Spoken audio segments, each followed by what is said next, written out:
Okay. You guys ready? Got your list hot and ready to spew information all over the face, neck, and chest of the...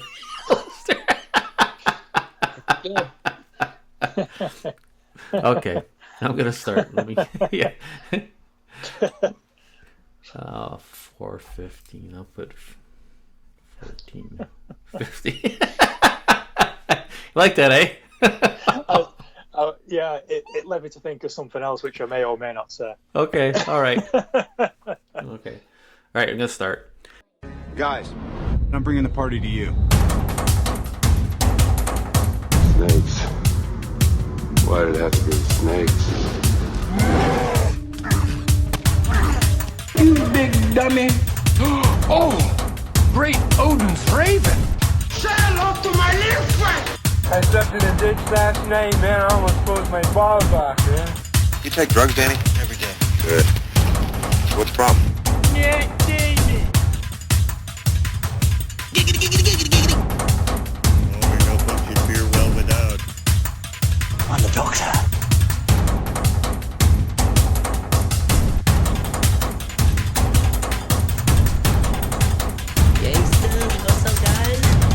This aggression will not stand, man.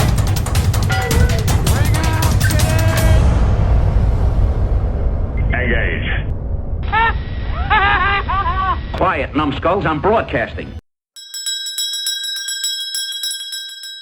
Hey everyone, welcome to the Pulp Culture Cafe. If you're still listening, downloading, we appreciate it. This is season 9, episode 253.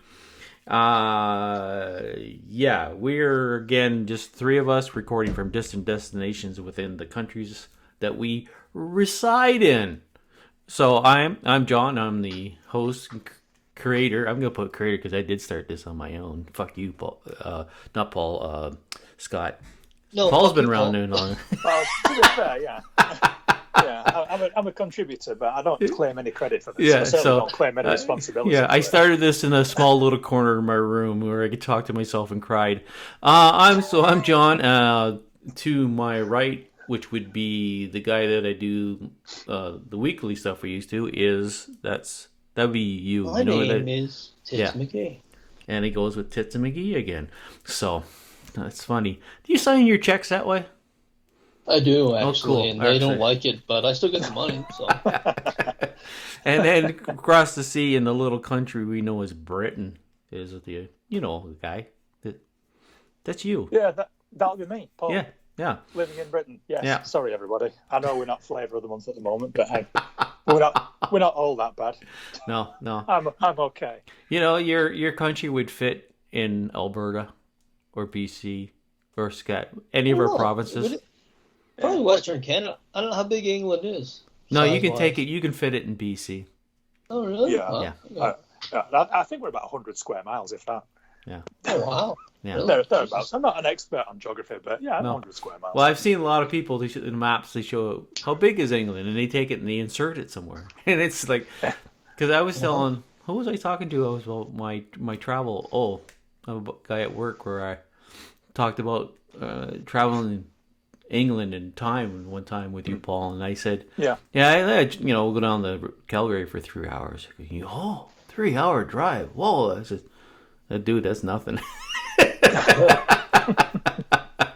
It's 6 hours to Saskatoon when we go to Susan's family. Like a 6 hour straight drive, 120 kilometers an hour. Yeah, 13 to go see Madison in Vancouver. 13 hours. Yeah. So I said, yeah, geez, I was in England. I could go up and down twice, a couple across the country in that time. Yeah. Oh, you can certainly go from east to west in a small amount of time. Yeah. We're longer than we are wide. Yeah. Which I believe is the best way to be. Yeah. True enough. All right, folks. So we're gonna have a bunch of rambling on. We're if we've got spoilers for you, too bad. Well, have both of you seen the Tomorrow War? Yeah. Oh, no, I haven't actually. No, I want to watch that, but I haven't seen it yet. Oh, you rotten bastard. Okay, well, I will give a non-spoiler. When I talk about it, it'll be a non-spoiler review. Maybe even a little bit of a teaser. We're on the road right now, folks. So We're on the what? I said that we're on the road. That means we're recording. Yes, we're We're doing the actual show now, not just bubbling like idiots. Yeah. So. Oh, we are off. Yeah, this is it. Yeah. Yeah, we pulled straight. We're off like a guy sitting in a single booth watching a stripper whacking away. So we're off. So yeah, go ahead. John? Yeah, I've seen it. Yeah. Okay. I thought it was well done and a bit video game-ish, but it came out of it. I mean, I thought when the first 20 minutes I was thinking, okay, I think I know where this is going, but there were some surprises. I thought it was very well written. Mm-hmm. A lot of the reasoning for the events was explained in a pretty detailed and realistic way. I like the way. I mean, I don't know, Paul. How much do you know about the actual story? I've read quite a bit around the story because I've seen quite a lot of mixed opinions and mixed reviews about this. Okay. So I'm quite interested to know what you two guys think because I think they're similar tests. It's a future. It's a future war where they go to the future and they have to fight there. Well, the explanation behind that is. I thought was pretty original of how it happened, where the invasion came from, etc. It's a very the explanation behind that is a very without being in your face is a climate change theory. Yes, right. Exactly. And I thought it was probably the best use of that particular conversation for originality in movies in quite some time. The way I said it was kind of video game-ish is I felt during, they were like in video games, you fight in this terrain, and then you fight in this terrain, and this terrain, and this terrain. And that did take place during the movie, but it was very well done. The creatures themselves, they're probably the most original looking creatures, aliens that I've seen in quite some time. Yeah, the way they were created. The acting, I had not seen a lot of the actors, but for the most part, it was very well acted. There was some things that I thought they explained it a little too easily, but the way they set up certain scenes, you understood why it had to be that way. They did explain, like, for instance, you see civilians fighting in almost warlike conditions, and you're thinking, how would this get from point A to point B? They explained that away, though, so you're like, okay, that's how that person got in that part. So there was some thought put into each scene of how they got to that point. I loved... the recruitment style is that what you're talking about? The recruitment style? I'm talking about the recruitment style because you're thinking to yourself, how do you get here? Yeah. Why are you here? Why you're suddenly from point A to point B with no time? Exactly. And no training. Yeah. Necessity. And sometimes shit goes wrong. But the cast themselves, I'm trying to remember her name. She was in Dexter. Paul, did you happen to see Dexter? I didn't know. I've had it recommended to me a number of times, but I've not sat down to watch it yet. Did you watch A Handmaid's Tale? No. I've not seen that yet either. Did you watch Debbie Does Dallas? Debbie Does Dallas. I wish you Oh, yeah, twice this morning. But the actress in it is in this movie, and I don't want to completely demolish her name, so I'll leave it for the folks that can look it up. But fantastic actress. When I saw she had signed on for this, she's again one of those actors of what I see that she signed on for. I was like, there's no way this actor signed on to a shitty script. So I was actually feeling good about that when I first saw her. Chris Pratt, I thought was fantastic. His acting in it, he had good chemistry with her. Good chemistry with a lot of the actors. There was a few tropes that I'd seen in action films before. They're very well done, though. J.K. Simmons, of course, J. Jonah Jameson from the Spider-Man movies. He's in it. And they did something that I didn't think they would do. And I don't want to spoil it, but I was pleasantly surprised by how they featured him in this film. Because I thought it was going to go one way, and then it went another. And I'm telling you, J.K. Simmons, by the way, and this he looked the guy, and Chris Pratt actually said this in an interview. He was shocked when he showed up on set to see the guy. He said the guy looks like he has prison muscles. He's 66 years of age, and he's built like a brick shithouse. Her first name is Yvonne. Yvonne Strahovski. Yeah, Strahovski. Yeah. Yvonne Strahovski, great actress, fantastic actress. But J.K. Simmons, he looks like $1 million at 66, and bit of a side story. He had Chris Pratt is married to Schwarzenegger's daughter, I believe. If I'm wrong on that.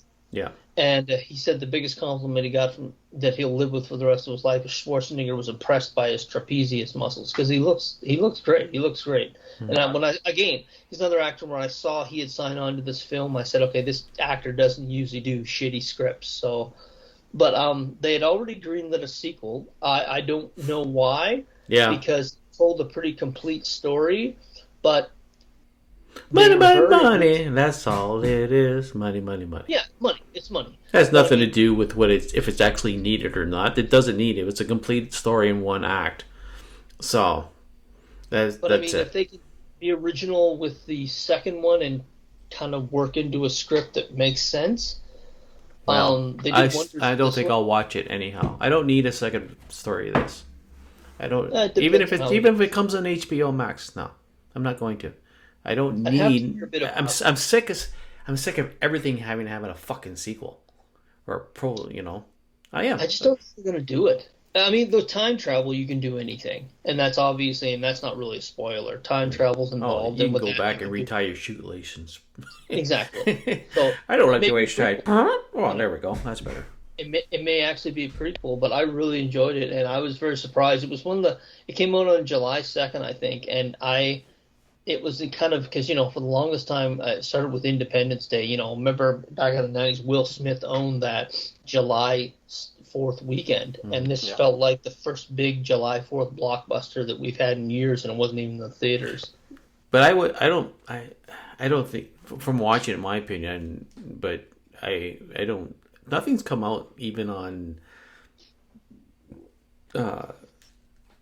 Black Widow went to the theaters, but everything else that's been made, it seems like stuff that they were going to make it, but they didn't have confidence enough to put it in a theater anyhow. Like Tomorrow Wars, to me, still, I wouldn't have paid to see it in the movie. In a theater. I probably wasn't in the theater. It felt like a blockbuster event to me. No, not to me. It felt like not a blockbuster, but it would make some money, but not a blockbuster. Not to me. Just on his name alone, it would. He pulled off that July 4th.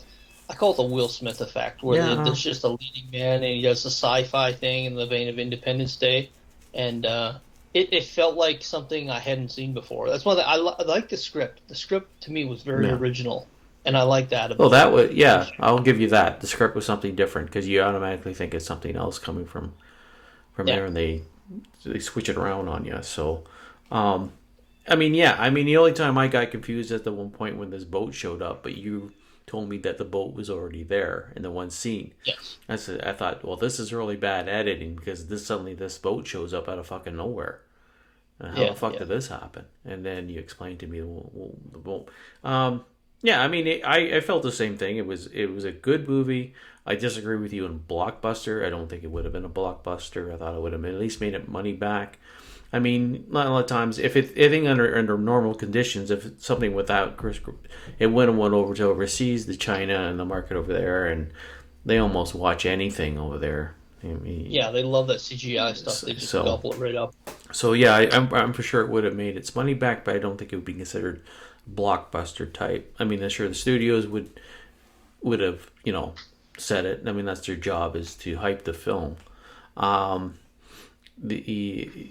I do like the originality of the story.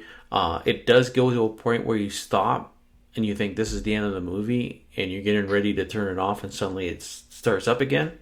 So you get another 40 minutes of story in it with that you didn't think it was there. I like the explanation how the recruitment system is. Because of the time travel, they're able to use this to help recruit people into it.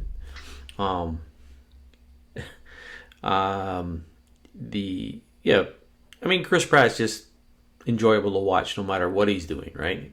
So, I mean, sometimes you forget you're watching a movie, you just watch him because he can turn goofy in a second. That's the thing. Yeah. You don't know when he can be a straight actor and all of a sudden he can just turn goofy in it.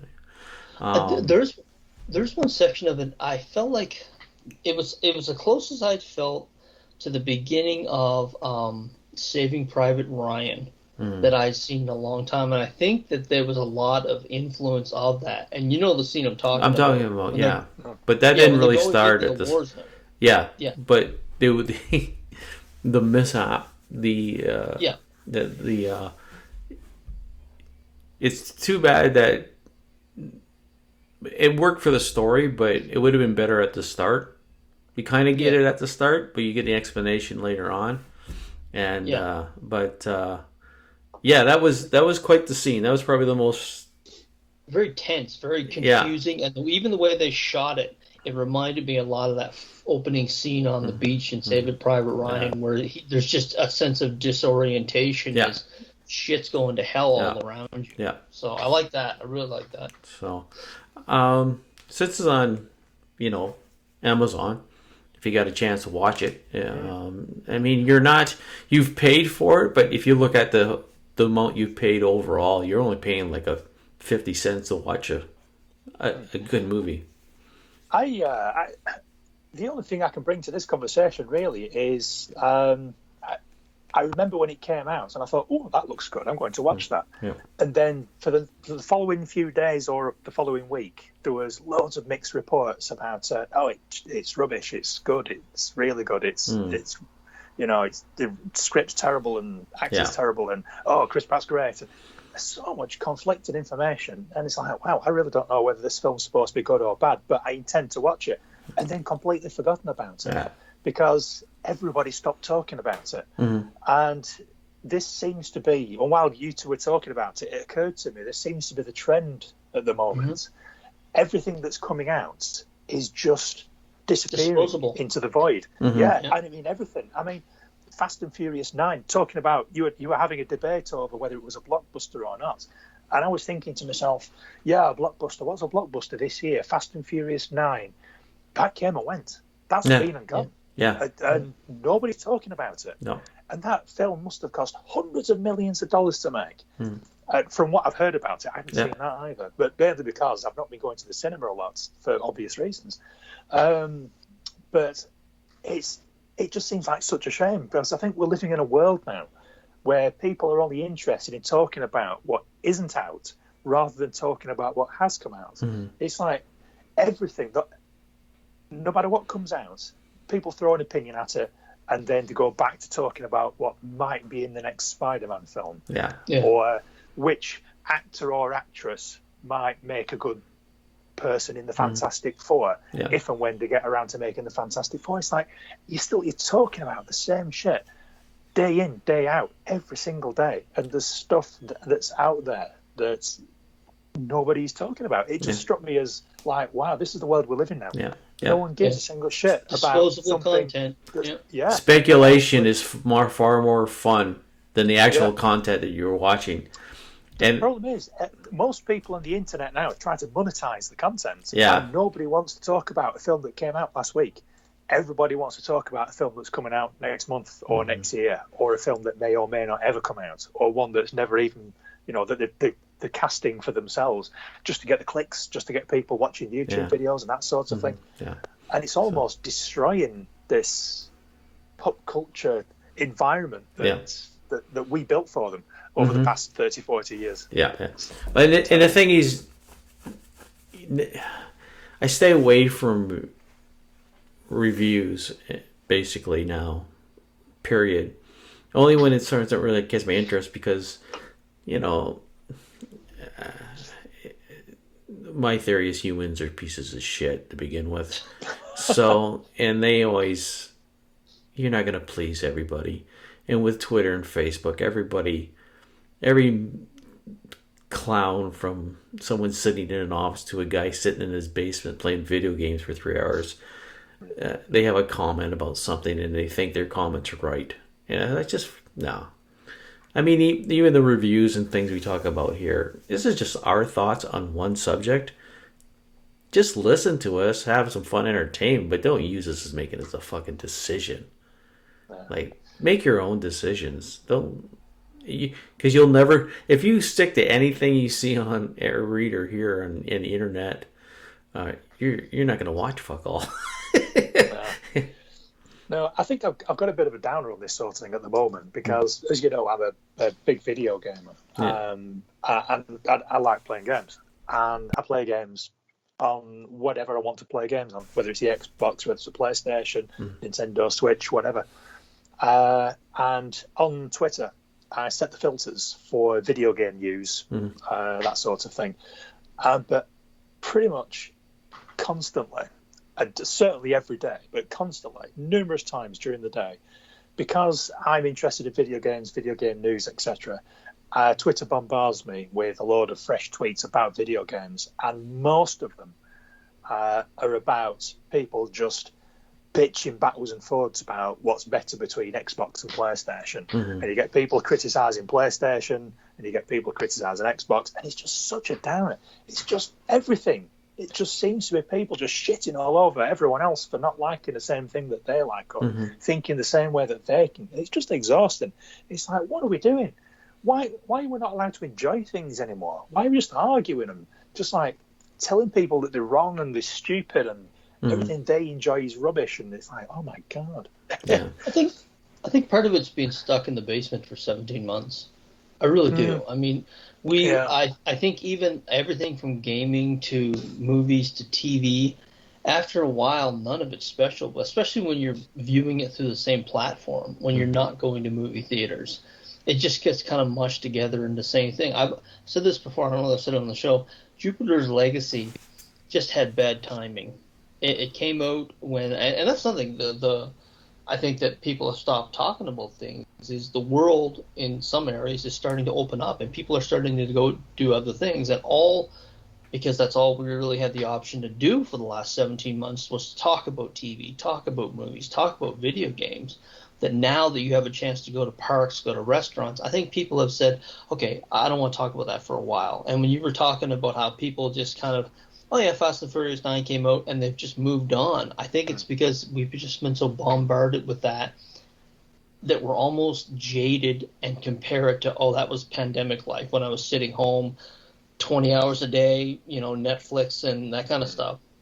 I think people want to get away from it for a while. And I think that's why we mentioned, and we're going to talk a little later, Black Widow, and as I mentioned, Jupiter's Legacy. They're not resonating because people have been so just completely enveloped with the entertainment world for the last 17 months. They just want something different, and it's not a big deal to them. And I think it'll take a couple of years to get back to, your blockbuster summers, because where people will enjoy going to the cinema for that one night to see that big movie they've heard so much about. So I think that's part of it. Yeah. On that subject, I was heartbroken when Jupiter's Legacy got cancelled. I think that series had real potential. Yeah. I think some of the special effects needed a bit more money spending on them. But aside from that, it's based on a really good book. Bad timing. Bad timing. Yeah, exactly. I was really surprised they cancelled it after one series. To be honest, I didn't think it was bad. It just people weren't talking about it. People weren't watching it. Yeah. They were outside. May is when the U.S. really started opening up, and I guarantee you people were like, I'm not sitting inside to watch this when I can go outside and it's nice out. So it was bad timing. Yeah. Well, I also think what I read also is a lot of conflict behind the scenes, from Netflix to creators to showrunners. It was a whole bunch of that in the background too. I'll kind of use that. The other thing, I'll semi disagree with you, Scott, about people not. I'm not staying home to watch it. That would be fine.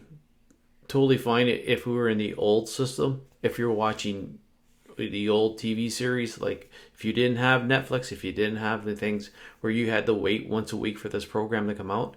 But with Netflix, with this series, again, I'm not saying you're totally wrong, but still, a lot of these shows are not on demand. You have to watch them that day. They're there when you are. So, it could have been they were expecting maybe a lot of people all at once to watch, so that's why they were disappointed with the performance of it. The binge watcher. The binge watchers that come out and watch. I mean, I did binge watch it. I mean, within 2 days, I think I had it done because I enjoyed it so much. But then again, I mean, I can go back and watch it again, or waited a week, or waited 2 weeks. But I think their style of rating is how good is it the first week, first 2 weeks. So Yeah. because they don't have to put it out once a week. Netflix doesn't fuck around. That's the one thing about it's the most unique thing I've seen in a entertainment conglomerate. They do not fuck around. If the numbers are not there right out of the gate, they just cut it off at the heels, and that's it. It's the old style. It's the old style of rating system when we had 3 or 4 networks. Yeah, You either perform good right from the start, we give you a couple of shows, or you're tanked, you're gone. So Netflix has picked up that style. So Do you think that Netflix might rethink their binge watching policies now that Disney Plus has started releasing all their original content on a weekly basis? Because they've lost subscribers.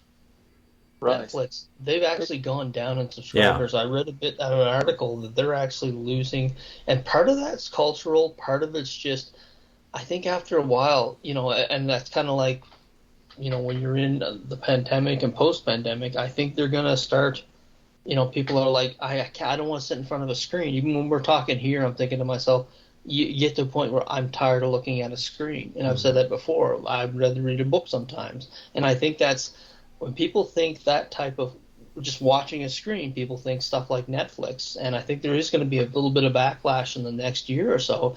And my understanding, I've read a couple articles, I haven't read them really in depth, but they have lost subscribers in the last couple of months as opposed to gaining them. So. Yeah. Well, my feeling is Netflix first came out, it was like the video store rental system. You had videos and movies and stuff and TV shows from all different places, different genres, different years, where you could go through and pick something. Now it's so original content, and they can't get a hold of some of that stuff that people are used to getting. So they're pulling in content from different countries, from all over, hoping people will watch. The original content so far to me has been like a regular TV channel where they bring in stuff and it doesn't perform, right? And some of it's controversial too, but I don't know why they put it on their thing, because it's not gonna, it's not gonna help them at all. And it's gonna piss off a lot of people. So one of the things for me, and I'm gonna maybe throw in people in my age group, because I'm 59 plus now. Because sometimes as we get older, we like to find those old shows that we used to watch, and we watch them again because they bring a comfort value to us. Yeah. So right now, I watch Netflix, but if I want to sit down and I want to watch something that's going to bring me, I'm going to enjoy it again, and I go to Disney Plus now. They have a bunch of shows where I used to watch growing up, and they're going to bring more. They've got all those TV shows from 20th Century Fox to bring in, right?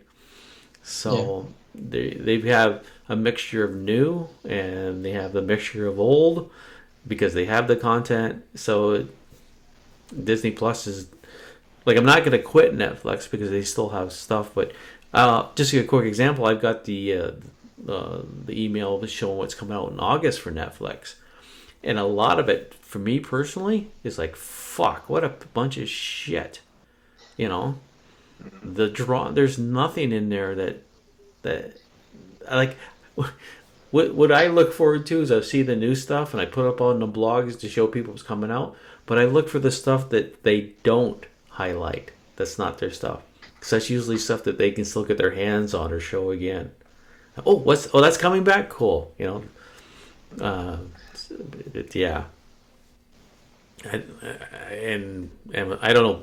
It sounds like you're over there in England, and Amazon Prime is totally different than it is here, because here Amazon Prime is shit, in my fucking opinion. So, I don't mind Amazon Prime at the moment. It it seems to have more movies on there that I want to watch rather than TV shows. It's like if I want to watch a TV show, I'll go to Netflix. If I want to watch a movie, I'll have a look to see what's Amazon Prime.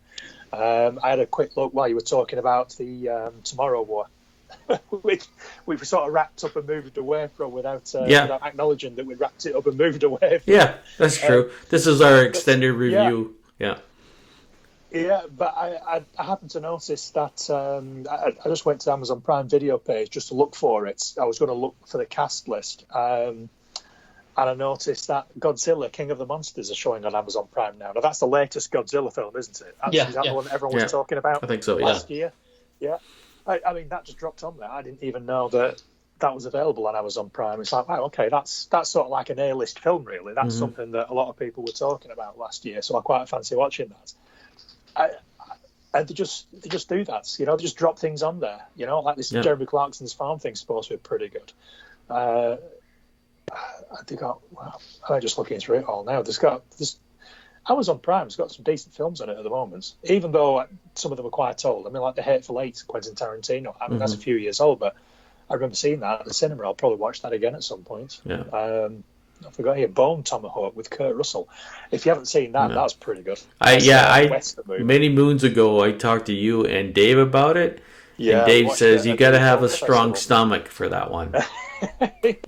yeah, you do. It's pretty good, but it's quite graphic and brutal in a couple of places. Yeah. So Amazon Prime, it started off pretty shit, if we're being honest, but they started getting their own original programming, and what isn't their own original programming. They are spending a lot of money on exclusivity and getting new films on there that other film companies have made. Also, we're buying that's true. Yeah, they just buy them. Murphy film. The Eddie Murphy film, Coming to America 2. They didn't make that. They bought that. Well, they did the same thing with Tomorrow War. Just put it on Amazon Prime. They did the same thing with Tomorrow War, if I understand. Yeah. It was made and they just bought it. Well, that kind of ties into exactly what you were talking about. That could have been a cinema movie. If Amazon hadn't bought it and put it on Amazon Prime as a free movie, just to bring it right way back full circle to what you were talking about before, that could have been a summer blockbuster. And I know that your definition of cinema blockbuster is perhaps different to ours, John. If budget is a factor, but it's got a big name actor in sort of a CGI and special effects extravaganza, and that's sort of generally what I would associate with a summer movie, just like a popcorn movie. Something you just go and watch people shoot each other and blow each other up for a couple of hours, have a few chuckles. A few chuckles, Oh, freezing up. I enjoyed myself. That was a good day out. But just when we were talking about Amazon Prime and all the movies, and I just remember that. What did he buy? Was it MGM? Yeah. Yeah. So now they'll have a lot of content from MGM to put up on there. That's right. I wish one of these fuckers would put a classic section on them, and I mean real classics, not a movie from 1990s they consider a classic. I'm talking about movies from the 30s and 40s and 50s, because I love watching those movies. And every time you see classic, it's like, I mean, unfortunately, in their mind, most of the audience that they're looking for is dead. Yeah. So that's just me. I want to watch some of these movies before I'm fucking dead. God damn it. They just don't see it. No. What? As far as the studio, Amazon has a very unique, has a different problem than Netflix does. People think Amazon, they think Jeff Bezos and his arrogance and treatment of employees and. Yeah. There's so much of that comes out when people think Amazon. They relate it to greed and corruption, and I mean, there's a reason. Like when he buys a movie and takes it out of the cinema and puts it on his streaming platform, there's a segment of society that says, "Thanks, fucker. I bet you want me to order shit on Amazon so I can have it delivered to my door too." They make that relationship. Yep. And that's the problem that the marketing problem that he's going to have going forward with that studio is the fact that they're going to relate anything that he puts on the platform as, stay at home, make you some money, prick. I mean, That's unfortunately what their problem is. Yeah. So. It's So- ironic that the person who created Amazon is also the biggest problem Amazon has got at the moment. yeah. So let's get back to some actual. Well, we did say it was going to be all over the place, but I didn't think we'd be expecting this all in one thing. But, well, let Paul. Hey, you shut up for a minute over there on my left, on my right, Paul. Paul said he didn't come prepared. I came prepared. Yeah, but we did have a few things. So okay, I got some stuff. While we were talking just then, there was one or two things I was going to chip in with, but I can't remember what it was I was going to talk about now. So we can talk about Shadow and Bone. Well, I shut up to silence. Should we talk about Shadow and Bone?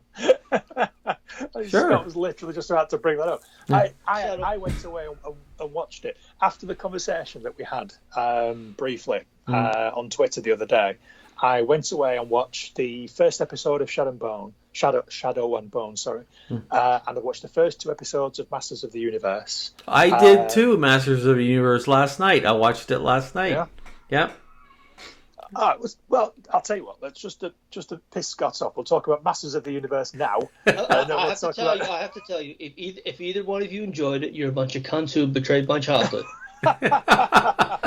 Well, I've always been like being an asshole and a cunt, so here I am, open wide. So Okay, I've heard nothing. I can't say I've heard nothing but negative stuff, but I've heard some really rough negative stuff. And poor Kevin Smith must have just went to bed with a box of donuts last night. No, he on his podcast, he says, I've been going through this shit for 20 years.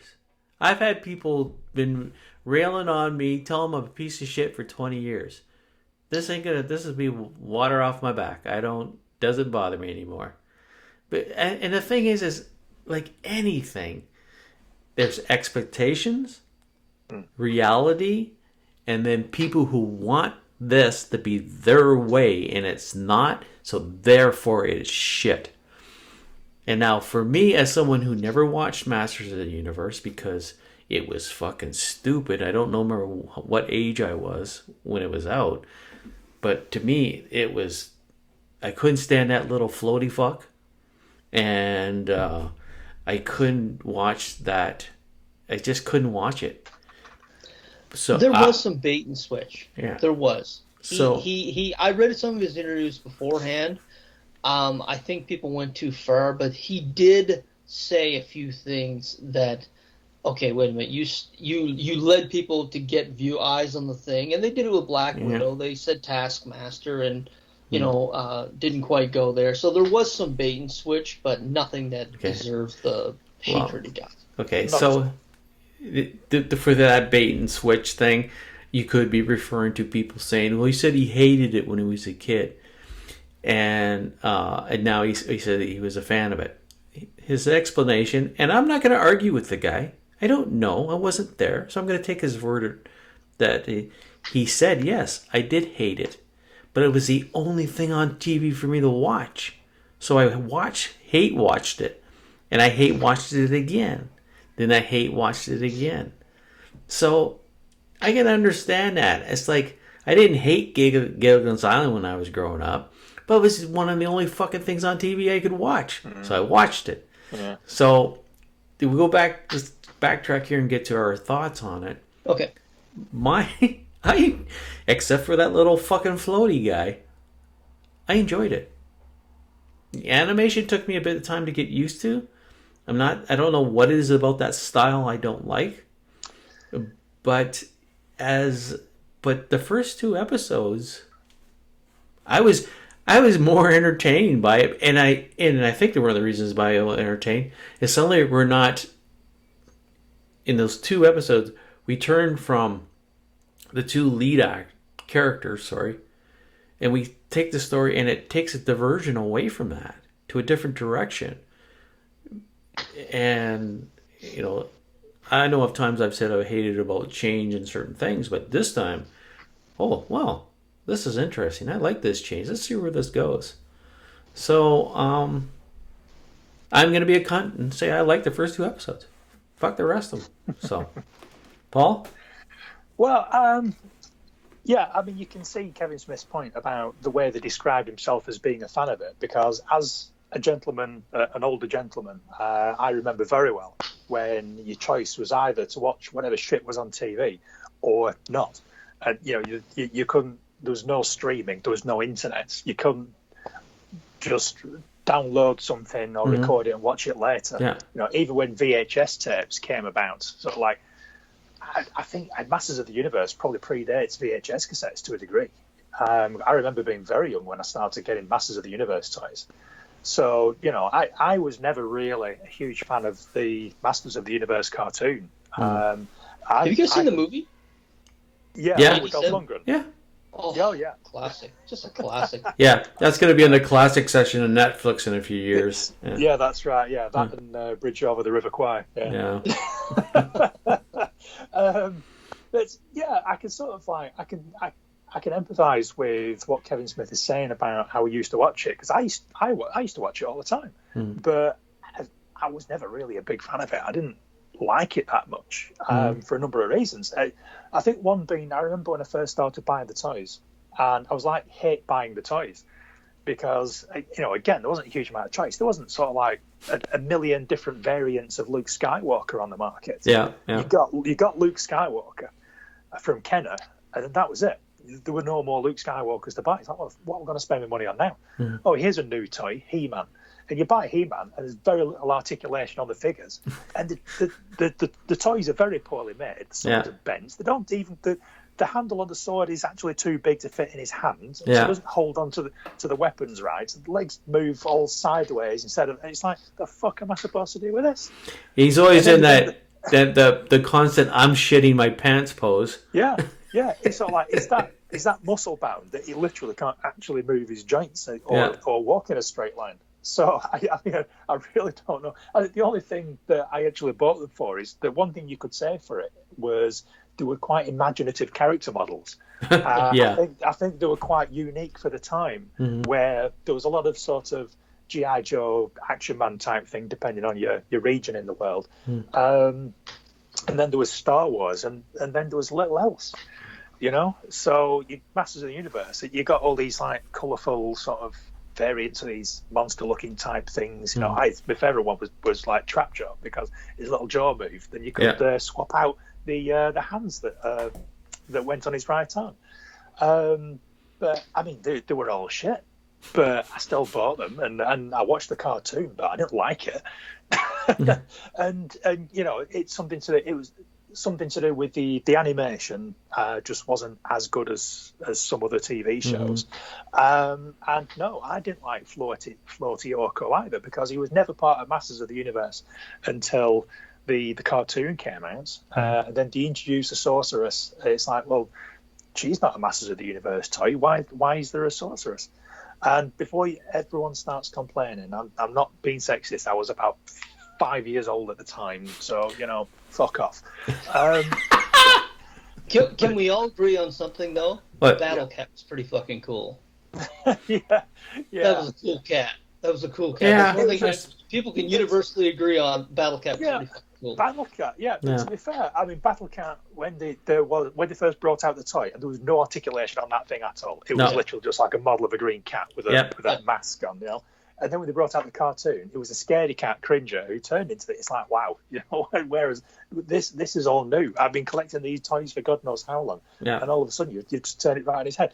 But that's my history with Masters of the Universe. The point is, I watched the first 2 episodes of the new show, and I don't dislike it.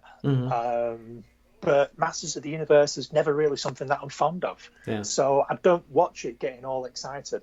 I got nostalgic to a degree, because certainly the first 10 minutes of the first episode, they threw a lot of characters at you. And it's like, yes, got, need, got, just watching all these different characters. You recognise them all. And, I was young once, and you do get that nostalgia hit. And it's like, oh, shit, yeah, I'm going to enjoy this, because I recognise things from when I was a child. And then as you continue to watch it, and I think, John, the animation style is probably deliberate to make it look like the original TV show to a degree. I think it's not quite as bad as that. They don't repeat the same sort of animation sequences, or the certain the best thing cells. about computer animation now is because they don't have to draw it by hand. So one of the things about in the comic in the 70s and the 80s when they were still doing it by hand is that they would, to save money, they would cut, so it'd take 10 pages to get him to move his hand, whatever, right? Yeah. Okay, rip out 5 of those pages. We got to save money. So that's why it looked really weird.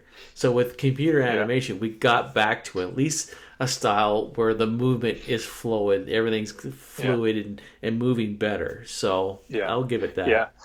Yeah. So that's what I mean. I'm fairly certain that the animation style is deliberate. I think if they wanted it to be better, it would be better. Yeah. Not that it's particularly bad. I think it's supposed to remind you of what the show used to look like.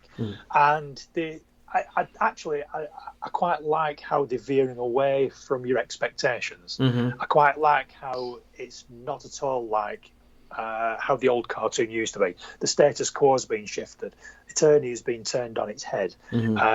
Characters are sort of in different situations than they were in the original cartoon. And I actually find that interesting. I actually don't mind it. And I think to a degree, I actually prefer that they're doing that to what it could have been, which is just more Masters of the Universe. So I'm not angry at Kevin Smith at all for making certain choices or decisions and how he's done. I think it was a very smart thing from my point of view, but I can see how real fans of Masters of the Universe will be livid about what he's done to it. I can understand that, and I'm sure that he was expecting that to a degree. But he expects to get shit on for no matter what he does, so that's why he doesn't bother him anymore. There's people who just want to shit on him because he's Kevin Smith. But the other thing is that people seem to forget. They seem to think that Mattel and Netflix said, "Here, you do whatever you want." No, that doesn't work. If he comes out with a concept that doesn't work for them, they're not going to hire him to do it. There has to be agreement around that table. And there's, he said numerous times that one of the guys in charge of Netflix is a big He-Man fan. And he really wanted to get this done. So the guy in charge of Netflix, who has the control to say, this is what I want, and Kevin Smith comes in and says what we're going to do, and if the guy doesn't like it, he says, well, thanks, Kevin, we appreciate your thing. And they're going to move on to somebody else. So people, like I said, that's why people are shit, because they never really think about other than what's right in front of them. So the problem is nerds. Nerds ruin everything for everyone else because you ruined my childhood. Fuck off. If your childhood was 30 years ago, stop it. 40 years ago, it didn't ruin your childhood. You've had your childhood. Fucking adult now. Get over it. Your adulthood sucks balls, so you're trying to capture what it was before. So So I'm going to continue watching it because I'm quite interested in the way that the story is being told, even if I don't. Like I say, I don't dislike it. I don't watch it and think, "Oh, this is really good. I'm looking forward to the next episode." I watch it and I'm thinking, "This isn't shit." And I'm to be honest, I'm kind of watching it because Kevin Smith's done it, and the world that we move in, Kevin Smith he's in a lot of Venn diagrams of things that we like and watch and listen to, etc., etc. So I'm watching it just out of curiosity, really, just out of interest, so I can be part of the conversation. If it was done by anybody else whatsoever, then I might think, you know what, it's all right, but I'll either get round to it later on, but I'm going to keep watching it just because I know that it's going to get talked about on Fat Man Beyond, or it's going to get talked about on some of the other pop culture type podcasts that I listen to. But I'm not watching it. I'm not hate watching it. No, me either. And, thinking, it's all right, and it's an interesting choice, and let's see where it goes. I'm more interested in watching the rest of this than I am Sweet Tooth. Sweet Tooth is supposed to be, such a great show, but whatever. Didn't catch me. Well, we'll talk about that in a moment. So, have you seen Masters of the Universe, Scott? You don't like it, do you? Or are you reporting on what other people are saying? Yeah, he's just reporting what other people are saying. I had no intention of watching it anyway. I mean, where we're at this time in society, any show featuring a character called He-Man is going to be taken out and drowned like a bag full of unwanted kittens. I mean, really, there's no way a character like that is going to survive. And when I heard some of the things I heard, I'm like, yeah, that's where we're at. That's what's going to happen. It's funny when I look back as a child. It's one of those things that never really struck me before. Curious, when you saw He-Man back in the 80s and how he was ripped with the lats and the pectorials and big lips, I wonder how many kids in the years following took antibiotic steroids trying to get that body. The influence that has as a childhood. You're like, I want to look like He-Man. And I'm guessing there are probably teenage, boys who went to teenagers that literally said, that's what I want to look like. He-Man. And it's one of those things, I'm sure it happened, but I mean, it's just, I know when I heard about it, every property that they revisit from the 70s or 80s, don't just go in knowing that you're looking at a new property or you're going to be nothing but disappointed, because it's just, we're not going to go to the place that you were when you were 10 years old. And when I heard about this, I knew Sarah Michelle Gellar was going to be voicing Tila, so I knew it was kind of going to be kind of a Buffy the Vampire Slayer type character. As far as Tila, I heard that she was, I hope, and I might watch it someday, I hope that it's just not constantly dick kicking. I like female empowerment. I don't like it when they do it in the context of shitting on dudes every other minute. And I mean, they've done that in some series. They did it. I found they did it in Birds of Prey when I watched their Harley Quinn. I love Buffy the Vampire Slayer. It's one of my favorite series of all time. You can do that balance of empowering women without shitting on dudes every 5 minutes. So far, no. None of that. Oh. No. She shits on, how about Goody? She shits on everybody at the start. Yeah. Yeah. I think, to be fair, when you were saying about there's no room for a He-Man show at the moment, I think you're right. And I think Netflix and Kevin Smith know that as well. Because it's actually called Masters of the Universe. It's not called He-Man and the Masters of the Universe. Which is interesting, because Masters is like a more of a... And someone said that, said, you know what, we called it Masters of the Universe. We never said it was He-Man. Well, Master is the male. You should have called it Mistresses of the Universe if you really want to do it. That's a bait and switch. That's the bait and switch that people said, okay, wait a minute. You called it Masters of the Universe. You gave the inclination that this was going to be about He-Man, and that's what people have been saying, and I see that point of view. There was a bait and switch there, to a degree. Well, certainly. Yeah, certainly. I think Kevin Smith set himself up for a kick in the teeth by trying to argue the point that it was not going to be about He-Man. When it's for the first 2 episodes, it's really not. I don't know. That's not so much a spoiler because I've only seen the first 2 episodes. I don't know how this story is going to play out or what's going to happen. But it's really not about He-Man. It's really not. So that, I think, I heard a double tap. They call that a double tap. You kill and then you kill again in the middle of the forehead to make sure that fucker's not coming back. And that's what I heard. It was, and that's another thing that people said. They're saying they made sure you knew.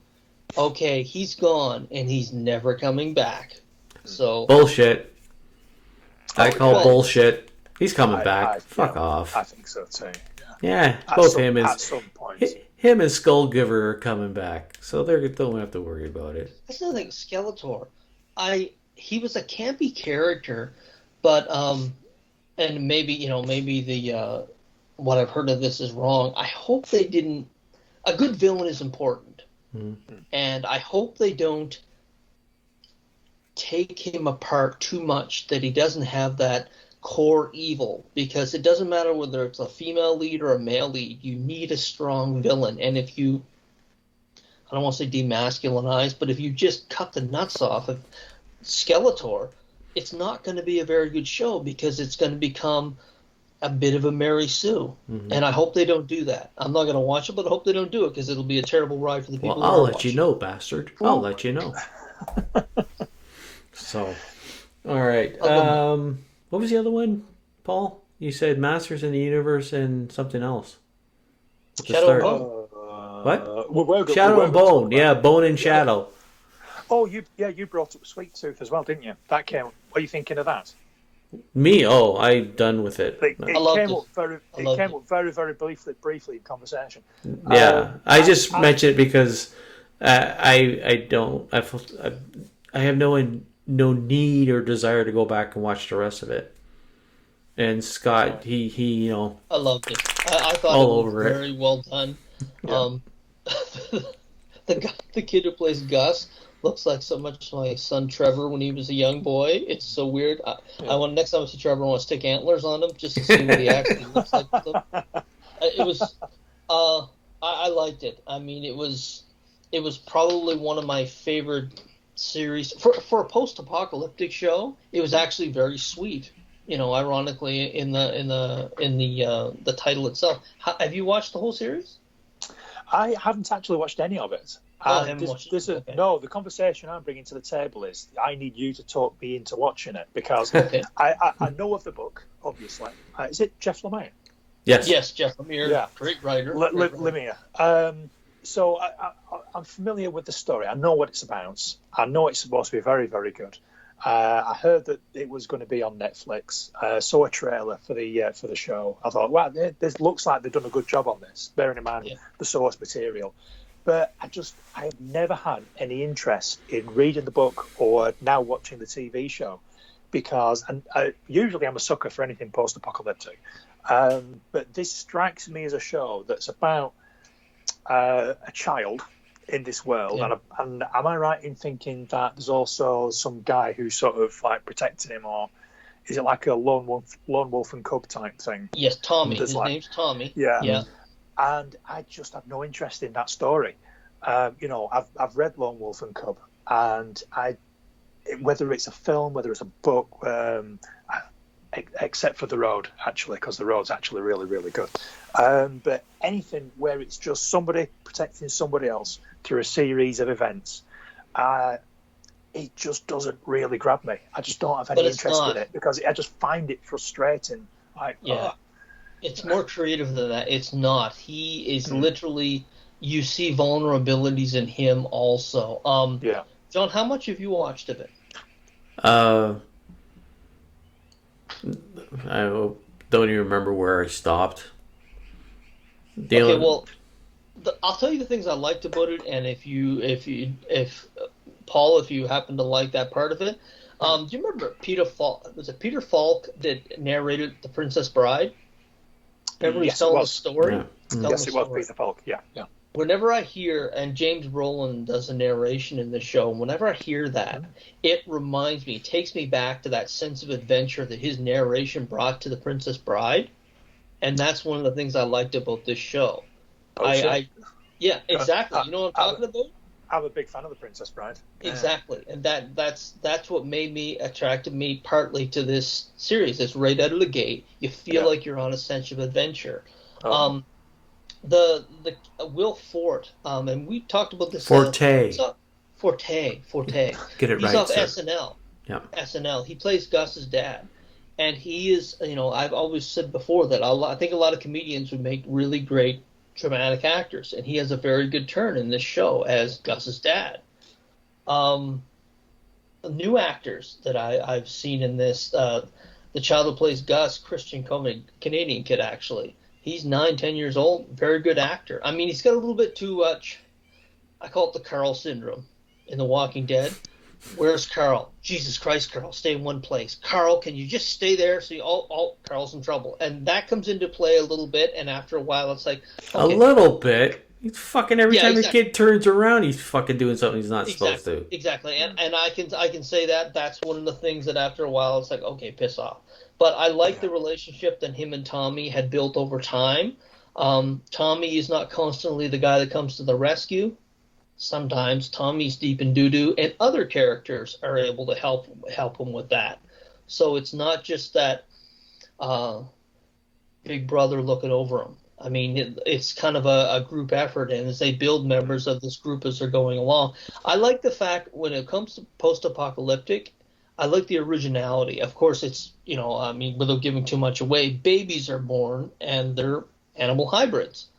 And the world that they present after this happens, I found it original in the way they treat these animals. It's kind of like mutants in that aspect, where they're just hunted and feared.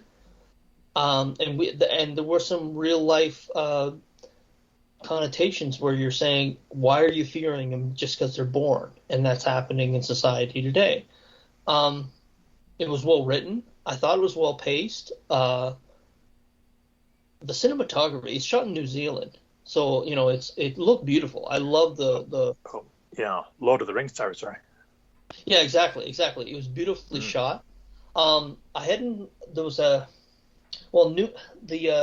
name is Nunso Anosia. He's a British actor, actually, and that's another thing I found when I looked at these. A lot of these folks are British actors, and we've talked about this before.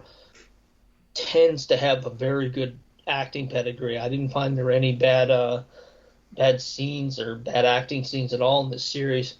There was some vicious brutality. The way people react to, and of course it was a virus that wiped out humanity, but the way people react after seeing some relatively sweet moments, all of a sudden you're brought back to reality by the way humanity reacts to someone who has this virus. It's very vicious how they treat them. So it takes you on a kind of a roller coaster ride like that, where there's some really sweet moments, and then you're brought back to reality, taken back out, brought back to reality. So in that, I like that part of it. I understand it's picked up for the second season. They left it on a decent cliffhanger.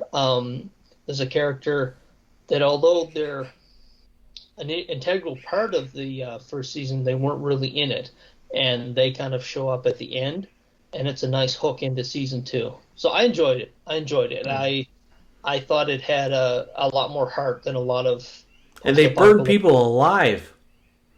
Okay. They don't even have the decency to kill them first. They just burn them alive. Yeah, that's what I was talking about, the viciousness. I didn't want to give too much away, but that's only a little bit, Yeah, it's almost like, okay, you know what? There's a finality. When you have the virus, there's no turning back. You have to die, and you have to die right now. And that's the real shocker part. Yeah, and Don knows what I'm talking about. There's some shocking part of it. It's a nice contrast to the rest of the series. Yeah. But not even the decency to kill the guy. Oh, and then I'm going to give this part away, though, because it just shows how the fucking... They burn this guy, put him he's in the house, they set the house on fire, burn him alive, and then they sit out and watch it. Oh, isn't that sweet? Oh. Yeah. It's just a fact of life. You have the virus. They should have added the fucking guy screaming. That really we have push to burn it. the place down. Yeah. It's not that we just have to kill you. We have to kill your entire atmosphere because it may right be now. infected too. And we're going to let you scream and like fuck. I'll definitely give it a go. I'm still worried that it's going to be sort of child's in trouble and needs rescuing. Child's in trouble needs rescuing. Child's in trouble needs rescuing, because that just gets really tiresome. I don't enjoy that sort of thing. Okay, you're trying to push him to watch it. I'm going to push him there, right there. That's what you get from the episodes I've watched. Every time this little fucker, they tell him, "Don't do this." Okay, he goes and fucking does it anyway. So that's where I left. I'm sick of stupid kid of the week. The reason he did it a couple times, it shows the bond to one of the characters in the series. So he needs that. He's looking for something, and the fact that he's willing to put himself in danger for this character, it's not just. But Carl, he does it with wandering off. Yeah, but you thinking this kid's giving it thought? He's not. He's just fucking stupid. He doesn't. He's 10. He doesn't. He's 10. Well, of course, but nowadays, kids 10 years old, at least sometimes give stuff a thought. He doesn't. He doesn't give any thought to what might happen. He just goes and does it. And I don't mean like, oh, Jesus, this is I can't do this. This is wrong. But if I do it, it's do. Okay, off I go. Do. But he's 10. That's the thing about it. He's just a kid. He's just Carl. He's not Carl Stupid, though. Yeah. Carl just did it. No, he's for no Carl reason. Stupid Plus. This kid has a reason because the thing he's looking for is tied to someone that he feels he's lost his whole life. No. I mean, there's a difference between the characters. No, yeah, You know, he's Carl Stupid Plus. He makes Carl look like a fucking genius. Paul, you can watch it. That's the hook to watch it. You can know whether it's Carl Stupid Plus or I've got to watch it now. I've got to watch it now so I can place this guy in the Carl Stupid scale. The thing that I enjoyed most about that conversation was that we've established that the stupidity has a scale, and it's the Carl scale of stupid. It's the Carl scale of stupid. So everything relates to Carl now. He's either less stupid than Carl or more stupid than Carl. And he's got somewhere to go. More Carl great as stupid. Yeah. The Carl scale of stupid. There you go. There's the title of the show right there. Bingo, bango. So I've got to be the adjudicator here to work out whether Sweet Tooth is more or less stupid than Carl. Okay. I will do that. Look, I hear both your arguments, but I need to watch at least one of these episodes because there is definitely two sides to this story. Well, like I said at the start, this is just our opinions, right? Of course. As soon as Scott compared it to Princess Bride, I was in. John says, no, this kid's stupid, and he gets himself into all sorts of trouble unnecessarily. Oh, I'm out. And then you've got brutal violence. Oh, I'm in. It's like, there is definitely something there for me, but as long as the Carl scale doesn't sort of tip me the wrong direction, I'm definitely gonna have to watch at least one episode so that I can tell you what I think. So the next time we talk, and just a little behind the curtain, listeners, we're recording 2 episodes today, so not this show, not the show after that. I will have watched an episode or 2. We'll talk about it again. Yeah. So I'm writing down another brilliant case of violence. Yeah, well, what can I say? I'm a simple man. Yeah. So, shall we talk about Shadow and Bone? I know Scott's been looking forward to talking about this because we almost opened the show with it. Yeah. And I've sort of semi-consciously made him wait for an hour to talk about it. I watched the first episode of this, and I actually really enjoyed it. I hadn't even heard of this. No, me either. Scott put in the chat that it was something to watch, so I thought, okay. I've got a couple of days before we record. I'm going to watch a couple of these shows that he's recommended or suggested that we watch, and I really enjoyed this. But I have got some thoughts. On this show. So shall I start, or do you want to go through your notes? No, because you're sort of the instigator of this conversation. Just go ahead and I'll do a reaction and a few of my own thoughts. Okay. Mine's probably going to be more of an overview.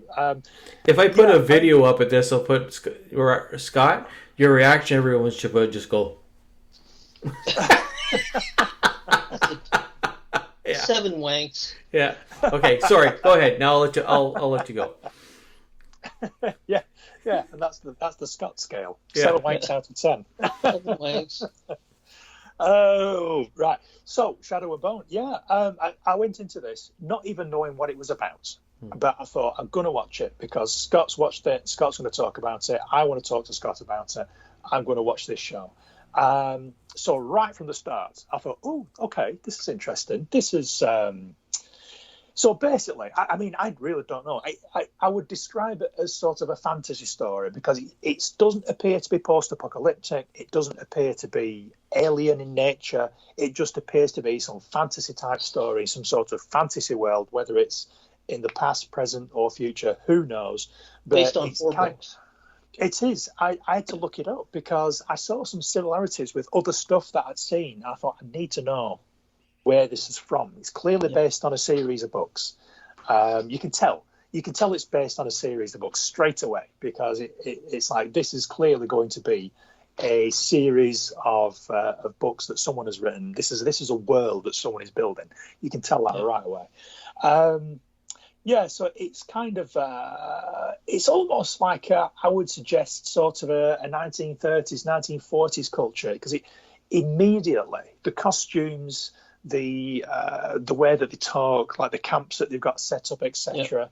It really reminded me of Second World War II Russia, and sort of do it even to the way that they were being fed rations, and they were talking about having a bullet to put in their guns and stuff. Really struck a chord. I thought, this is just like other stories that I've seen around Russia in the World War II era, if not actual World War II stories.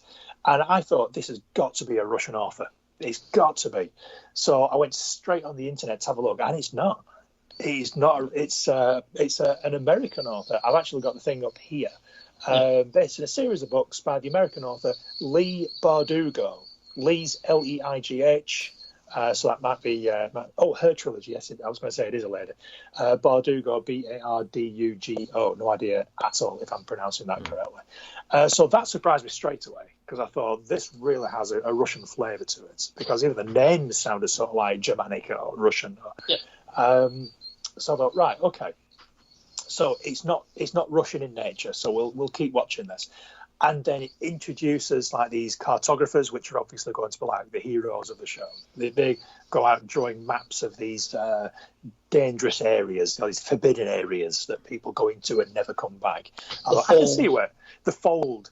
I thought that was a really good name for it, because you're talking about cartographers, you're talking about maps, and you're talking about a blank area in the middle of the map that no one has been able to map. And they call that the Fold, and it's like the fold of the page. You know, you can't see anything on it. I thought, that's clever. I like that. There's some clever writing in this.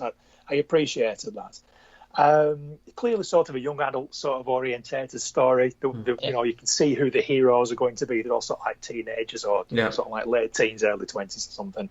So I thought, okay, it's fine. You know, if I enjoy the story, then it's fine. Even though it's not for me, it's not aimed at me, there's something to enjoy here. And then what I found interesting, they started introducing, let's say, magic. And you've got people who can create fire, and you've got people who can create wind. And all of a sudden, I'm thinking, has this person stolen all of this from The Last Airbender? Because I don't know whether you're familiar with that. It's, I don't know whether it was originally a Nickelodeon show, but I think it was made famous on Nickelodeon. And it's The Last Airbender is basically, it's like a fantasy type story. It's set in Japan or a Japanese type culture. And basically, you've got people who can manipulate the elements, fire, earth, or water. And they can bend it to their will. They're called benders, fire benders, earth benders, water benders. And the Last Airbender is about someone who can manipulate air, basically. And there's a sequel called Legend of Korra, which was about airbenders, earth, fire, water. It introduced other things as well, like metal benders, lava benders and stuff. And when they were talking, it showed these people like using fire attacks and air attacks and stuff, and they're talking about trying to find this one person who can generate light. I'm thinking, this is a lot like The Last Airbender. This is really, really like The Last Airbender. And the more I was watching it, the more I was thinking, I don't know when this book was written, but they have stolen an awful lot from that show. They really There's a lot of sampling that's very well done. Yeah.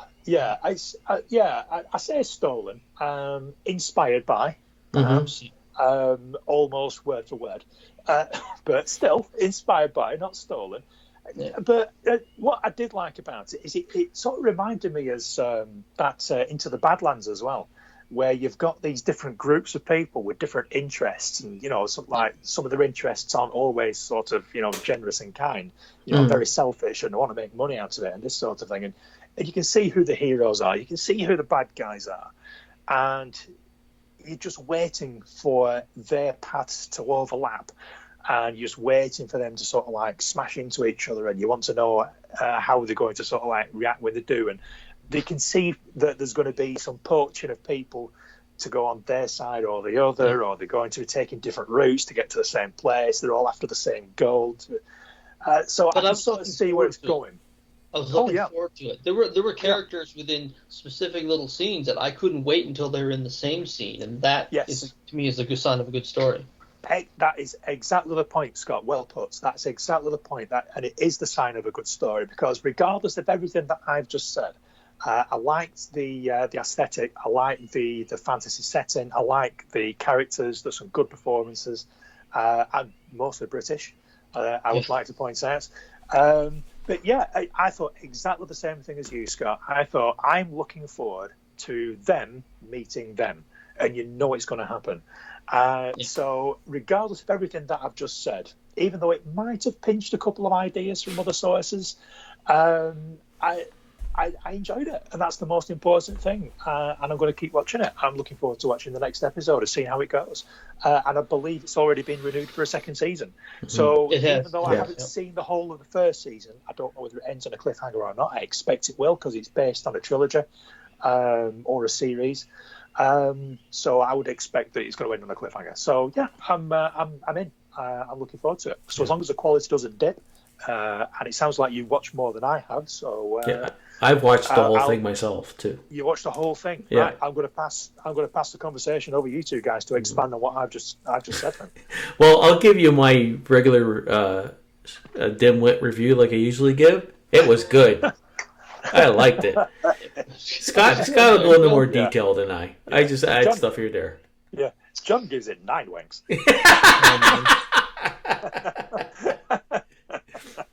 So, did you have a scale of quality? Is there anything else you wanted to say about it, John? No, I mean, I just enjoyed it. I mean, I didn't. I like the. I mean, there's the small things that kind of pop in mind to remember about, because is that when they pass a sign or something like that, they actually let you know what the sign says. It's written in the language of whatever province they're in. And a lot of times in shows, you walk by and there's a sign, and what the fuck does that say? They let you know if it's part of the plot, part of the story to help it move it along. They will translate it for you so you know where you're at or what it says, because it's something that you need to know. Just not ignore it. So there's that small little stuff that I enjoyed. It was, oh, okay. And but you saw maybe some stuff will pop in my head, but what you're speaking about is the scene transition, and I like that when they go to a scene and you'd see in writing, very beautifully, calligraphy writing, the Bay of Gualamagoo or whatever, and you're thinking, oh, the Bay of Gualamagoo, and all of a sudden you were transported to this. What's going on in the Bay of Gualamagoo? You were interested just because it was so beautifully written at the bottom of the page, at the bottom of the screen. So that gave a sense of where we're going now, and I like that about that. I noticed in the first 3 episodes when I was watching it, there's a lot of lore to unpack there. You've got the groups, you've got the land, you've got the magic, and it took me 3 or 4 episodes to understand who all the players were and what all the powers were and where they were. So if anyone out there is going to watch it, you might want to read up a bit on the lore. And if you go on Wikipedia, it's all there, the lands and everything. If you knew some of that stuff going into it, you might enjoy the first couple of episodes a bit more. Very well written. Like it was detailed. You couldn't just walk out of the room for 5 minutes and come back in, because you'd be lost. You had to pay attention to what you're watching. A really talented cast. Loved seeing Ben Burns, the villain, after the Punisher. I believe he was Jigsaw. Yeah, that's right. When I saw him on the screen again, it's one of those actors I said, I have not seen this guy do a shit show yet. So to me, that was a litmus test of what kind of series it was going to be. A great introduction to some talented actors I had never seen before. Amita Suman, she played the group that was trying to find I'm trying to remember the name of the character. The main character. She was one of the knives. Yeah. Well, the knives. Fantastic actress. Just great. I'm surprised I haven't seen her in something else, and I'm sure I will, because she definitely made her, no pun intended, her bones on this one. The lead actress, Jessie, I think her name is Jessie Liu. Again, I had not seen her in too much stuff. Great actress. The cadence she had in some of her scenes. When an actor can use their eyes, their face, their facial expressions, the way they turn their head, and you notice that within the scene, that to me has always been a sign of a great actor, a great actress or actor, and she definitely did that. She was really, really good in this part. Just a quick little side note to what you said there. That reminds me of Florence Pugh in Black Widow. We'll talk about later. She does the same thing. She's able to transmit acting with her face, and that always catches my attention. So, anyways, we'll talk about that later. I just want to bring that in. Very good in that aspect of it. Yeah.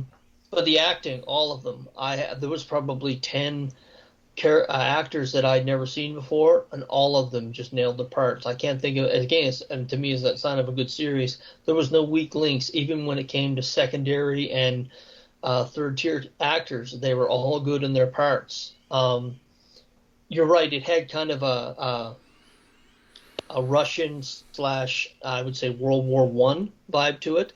And that gave it a sense of grittiness that I think was really needed for the series. I didn't see that as Russia. I just thought that was like a Eastern European look to it. That's what. Yeah, I didn't put it at detail, but that's what it. Camps. But there was a lot of stuff borrowed, but it was done very well. You haven't seen the whole series, but I saw stuff from Game of Thrones, Titanic. I didn't see no boat.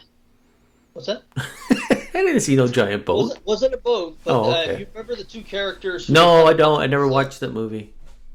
No. I mean, the two characters were by themselves in the series. There's a scene that you're thinking that was sampled quite heavily from Titanic, but it was done very well. And the writer makes a point of not doing the scene specifically, but giving her own twist on it, and it was done very well. But there was a Rose and Jon Snow. When they're in the tundra walking through and they're sniping back and forth. Again, John's seen the whole thing. He kind of knows what I'm talking about. Yeah. There was stuff I'd seen before, but again, as long as it's done very well, I have no real problem with it. Really great sense of adventure. You know, there's each time you're looking forward to wondering where they're going to go next. And there were literally scenes where the characters were almost passing each other in these scenes, and you're thinking, oh my God, they're gonna, and they just miss each other. And there's that sense of story building that's really, really well done. Yeah. There is going to be a second season, and John Lone I'm talking about, but it's not too much of a spoiler because it's simply one word: follow. And when I heard that word, I was like, wow, you can just. You're just transported to the next season. It's like, where is that going to go? One word, follow. And you're thinking, where are they going to go with that? Because that one word basically turned the world upside down. Yeah.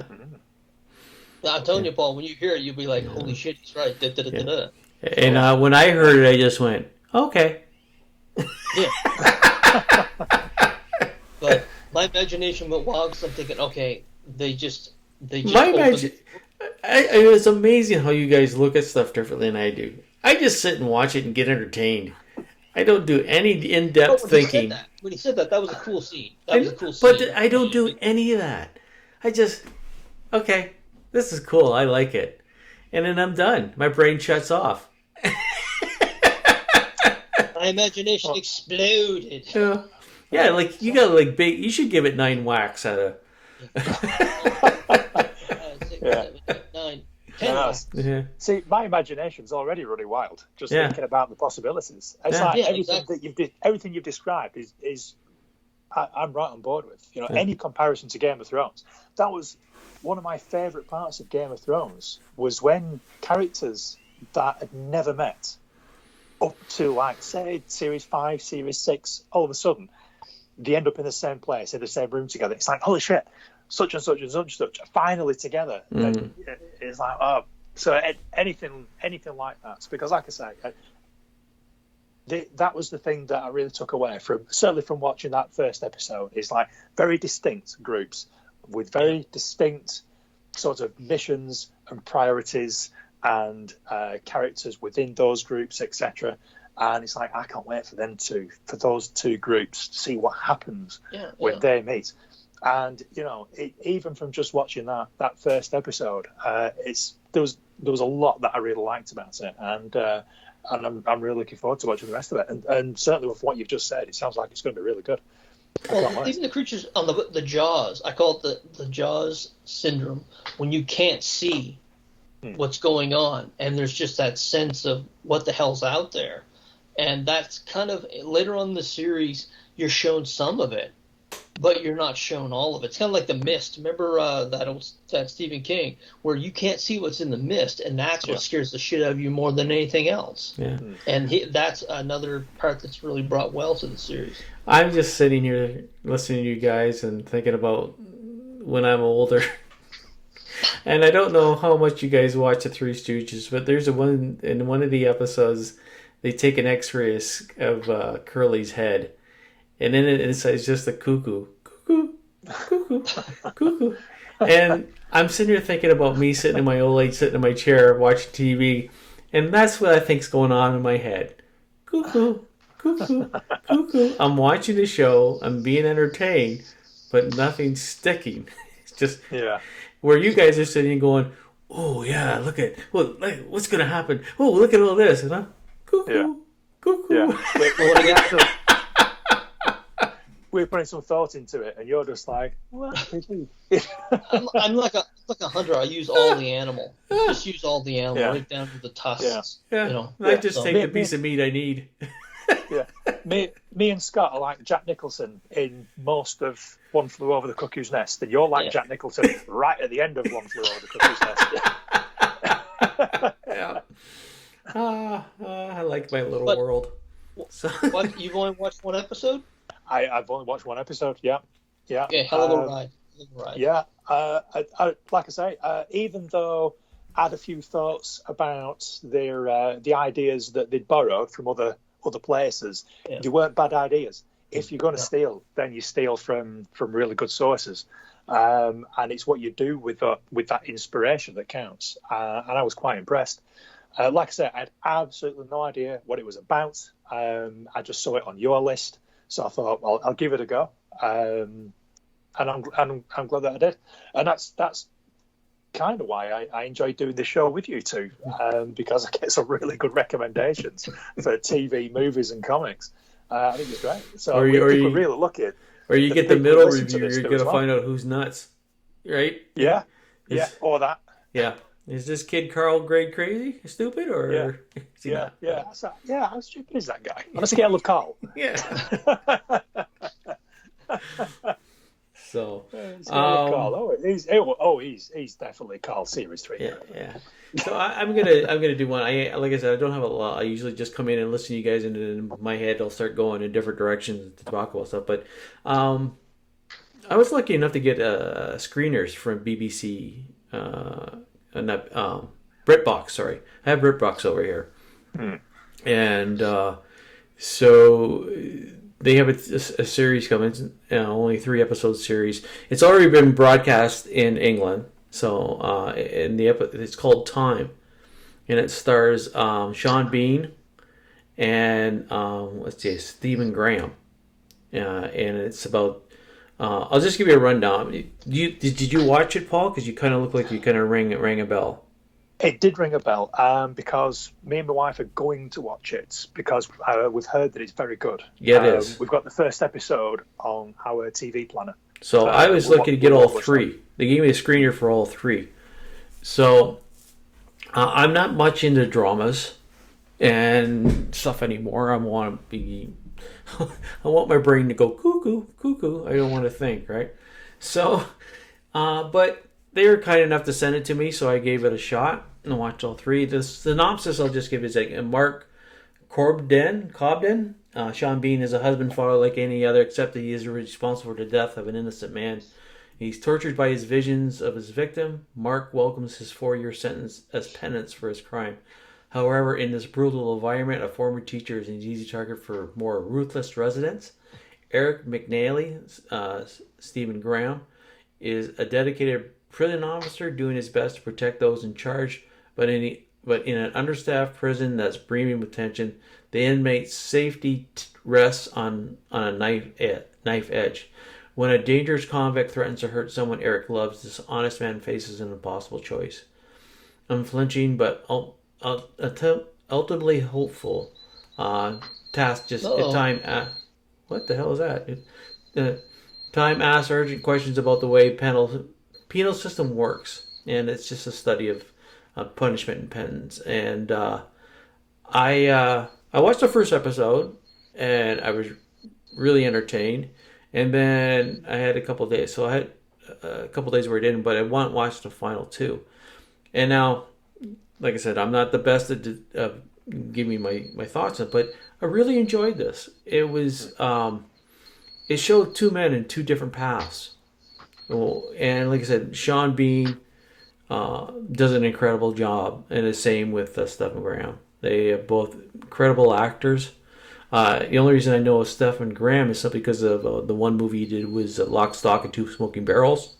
That's my only reference to him. I know he does most of his stuff. I've seen him or heard about his stuff, his work he's done in England and series in there.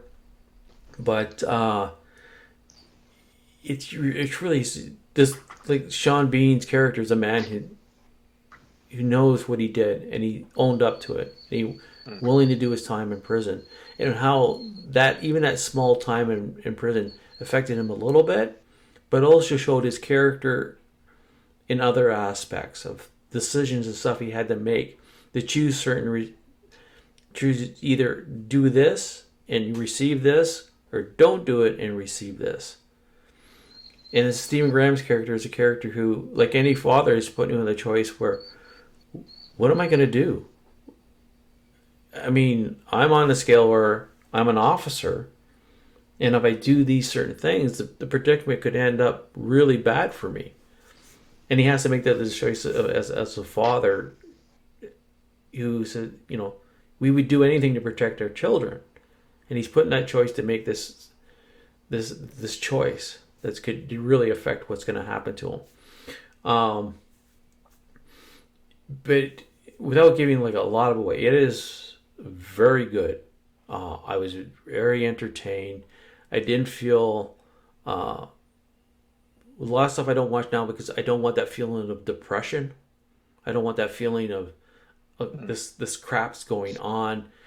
It's just an example of humans being shit, but it had a both of you're happy with the decisions that the actors make, the characters make, even though the decisions turn out wrong, but the decisions were the right decisions, and they're willing to accept the consequences of those decisions. So it says it's written by BAFTA-winning screenwriter Jimmy McGovern, and it's going to be on BritBox. Now, I assume when I get this includes the United States, because they don't know the difference where I'm at. August 17th of the next month. So I know you don't have BritBox, Scott. I do. You do? I recommend it. I think Susan will like it too. And okay. Paul, yeah, if you haven't watched it yet, finish watching it. It's I recommend it. Sky TV. Yeah, I do. And like I said, this is I don't watch a lot of stuff anymore. So yeah, I'm glad they sent me the screener. So I've got to make a little sound clip of this and put it out as a thing, so they see that I reviewed it at least for them. Yeah, they'll put it on the website. Yeah, John Pop Culture Cafe. Well, 9 wanks. Well, 9 wanks. Yeah, I'll just cut this part out first, and 9 wanks. But 9 wanks. But no, I got at least say that they didn't send it to me for nothing, right? So well, 9 wanks with the left hand, so it feels like someone else is doing it. So it's really good. Even better. Yeah. But I recommend it. No, that is a good review. Yeah. No, it's I believe it's very good, and Sean Bean's in it, so it's not. I know Sean Bean makes an awful lot of stuff. Yeah. But it's not going to be shit. I don't think Sean Bean's in much that's shit. No. if that's a review for something that I haven't seen. Yeah. We're definitely all going to watch that. But we try not to have too many different things on the go at once. We've been watching For All Mankind on Apple TV, Okay. which I'll give an honourable mention to very, very briefly. If you don't know anything about it, it's one of these alternate history type shows. Apple TV recently released the second series. I think there's about 10 episodes per series, or per season, I should say. And basically, season 1 starts where they're watching the moon landing in 1960, whatever it was, 69, yeah. And it's in a barn. Everyone's watching TV, and everyone's watching this moon landing. And this astronaut gets off the spaceship, and he lands on the moon. And you're watching sort of like reactions of all these Americans all over the country watching the TVs in bars or wherever. And everyone's just sort of like watching this TV, just sort of like intently. And it gets to a point where it's like, they really don't appear to be very excited about this. You can understand how everyone's mesmerised about this thing that's happening on TV live right in front of them. But no one seems to be sort of like particularly excited by it. And then this astronaut lands on the ground, plants the flag, and it's a Russian flag. And in this story, the Russians get to the moon before the Americans do. And it's the chain of events that occur. Because the Russians landed on the moon first rather than the Americans put far more emphasis on getting to the moon and populating it. It's not just about getting to the moon. Then it's about putting like a station on the moon, and then it's like a race to do that. So everyone's escalating the space race, and they're trying to get more and more people up there, and it's really quite interesting. And this like broadened the program. It's everything sort of accelerates. It's just everything that happens over the space of 30 years in real life happens in the space of like 5 years in this TV show, and all this. They're escalating the space program, but it's still like 1960s, 1970s technology and stuff, and it's actually pretty good. It sounds like reality. Yeah, it is. It is. Well, this is the thing. It's not like a fantasy or well, it is a what if type story, but it's sort of, Ronald Reagan's the president. It's it's based in this reality, but the alternate side is, what if the Russians landed on the moon first? How would the rest of the world, or in this case, specifically NASA, the Americans, how would they respond to that? And they just start throwing a load of money at the space race. They're just like getting people up there. And then they bring women in as astronauts, years sooner than they actually did. Yeah. And it's, so it's really is interesting, the way that, it just sort of shows that the social awareness, to a degree, I mean, it's still like the 60s or the 70s, and they're all still bigots and racists. But they are now, so there's not a fat lot changed in the 40 years, the 50 years that's passed since then. But they've got like people of colour in there, and women who are in these like high-ranking NASA jobs and going up into space and stuff decades before they actually did in real life. And it's quite interesting to see sort of like, wow, as a country, as a society, and NASA itself it came along so quickly as a result of the Russians landing on the moon first. And it's like, wow, wouldn't the world have been a better place if that's actually what would have happened? It probably would have been. I mean, yeah, because in 50 years they went to the moon. We haven't gone back, and now our space program consists of some delivery guy's cock missile going into space. I mean, that's basically what it is. I mean, that's ridiculous. It's NASA. I remember when they retired. I can't remember which one it was, but it was in Texas, and they had this thing on a flatbed, one of these space shuttles going down on a flatbed down some Texas street, and I'm thinking that's where NASA is, and this was only like 15, 20 years ago. And I've always said that it's insane that where we're at and what we're fixated on now as a society compared to what we really should be. But this is it. It's like in this alternate history, the Vietnam War has an entirely different resolution. Yeah, entirely different. They're not plagued by war. They don't drag this. I'm not even sure they actually go to war with Vietnam. No, they do. They do. But there's an entirely different resolution, and a lot sooner. Because they're not. All they're interested in is a space race. They're not interested in what's going on overseas, because the Russians aren't interested in anything except beating the Americans to the moon and to get into space and beyond. Mars is the ultimate goal in this space race. Yeah. So that's where the focus is. And then, as you can imagine, sort of like the friction between the two superpowers starts to increase as the series progresses, certainly into season espionage and so forth, then, eh? Yeah, well, you can imagine. Yeah. And then just sort of like flat out confrontation, ultimately. Okay. So it's not all altruistic, but just sort of the way the world develops slightly differently. And the way that technology progresses, they're using like video phones and stuff between here and the moon, and it's like, wow, they're developing technology to facilitate the space race at a much faster rate than we actually did, because they just sort of like said, right, we've done it, we've gone to the moon now. Check that off the list. Expedience begots innovation, I think someone said, and that's basically true. I mean, a lot of the stuff, like, microwaves, there's a ton of stuff that if it wasn't for the space program in the 60s, wouldn't exist and wouldn't have come to the forefront of our lives every day if it wasn't for that program. Well, I'm going to use the World War II in aircraft. How the progression of flight and planes and how that really just went, sped out between World War II. It's actually a historical fact, and I forget where I learned this, but I believe it's a fact. I don't think I'm making it up, or I don't think they were making it up when I read it or saw it. But historically, war engineers more invention than anything else, because it's a necessity to be technologically superior to whoever it is that you're fighting.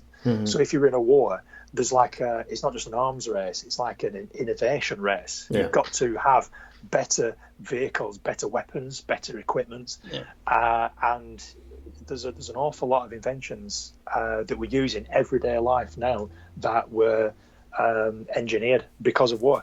During the war, So it's kind of that. But yeah, I sort of went off on a tangent there. For All Mankind, it's on Apple. It's only on Apple TV. And what's it called again? Apple TV. Apple TV. It's the show's called For All Mankind. It's got Joel Kinnaman's in it. He's sort of like the lead actor, but he's not in it very much, and he's not in it very much at all in season 2. I suspect that's got something to do with Suicide Squad 2. Or the Suicide Squad, but he's sort of like the big name. But I mean, there's some really great actors in it. One or two you might recognise, but there's a lot of people I've never seen before. But it's very good. But to go back to the thing, I recommend Watch Time. But the other what I got a kick is that Paul, you said, I just want to mention this, and then boom. 15 minutes later. Just before we move away. So we're very close to wrapping up this show. So. Okay. Well, last word on the subject. Seeing as you brought up BritBox, does your BritBox have Blake 7 on it? I think they mentioned it. Yeah. I would highly recommend that you give that a go. Now, I think it's a 70s British science fiction TV show. I am aware of it because of all the British shows and stuff I watch. I am aware of it, but I'm going to sign up to BritBox at some point just so that I can watch Blake 7, and I think Space 1999's on there as well, but certainly Blake 7 because I've never seen Blake 7 right from the very start, and it hasn't been available to me for years and years and years. But I'd really like to watch it from the first episode, because I remember watching the last ever episode, which kind of ended on a bit of a cliffhanger. And I was convinced that this thing was going to come back for another season, and it never did.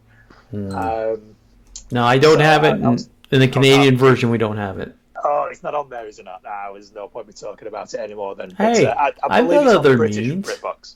I got other means. This is true. But I would highly recommend you give it a go. Basically, it's clearly inspired by Star Wars, because you have like an evil empire, let's say, for want of a better word, and you've got this group of people who are rebels, let's say, for want of a better word, and they're being chased through the galaxy by this empire, in quotes, and basically they're just sort of exactly that. It's almost like a Star Wars TV show before there was a Star Wars TV show, because they're being chased down by this sort of galactic empire, and this, like, they're running raids and trying to escape, and they get captured. They have to get out of danger and stuff. And but what was interesting about it at the time was that it was the first TV show I can remember where there was a small crew, like a permanent cast of crew members on this spaceship, and when they died, then that was it. They were gone. The people actually died on this thing, and they didn't come back. And then throughout the travels, they might come across some other people. They might recruit them into their little sort of crew. It's almost a little bit like Firefly in that respect as well. This crew of different personalities and backgrounds and talents and abilities, etc. It's almost a little bit like that. But I remember really, really enjoying it. I was a science fiction nerd, and this was a long time ago. So if you start watching it and you think, wow, this is shit, then I apologize in advance, because I'm sort of going back to I must be going back about 40 years. When I used to watch this thing, if not slightly more, and I used to really enjoy it. But yeah, like I say, I think for the time it was a pretty good science fiction TV show. But it's probably dated. But if you enjoy Doctor Who at all, then Blake 7 is definitely worth a look. I would say. Okay. All right. Yeah, that I have heard of it. I've never watched it, but the thing is that you got to also take consideration when it was made, right? Oh yeah. Was it the only thing I got the really old Doctor Who? Yeah. So the only thing I got to ask differently, like, was it? As far as I know, is a history of Doctor Who that it was always created for children.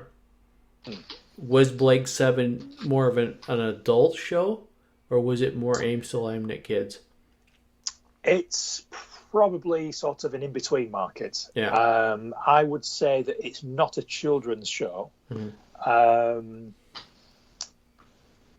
But I don't think it was supposed to be for adults. I don't think anybody expected adults to be watching science fiction TV back in the 70s. I think it's more sort of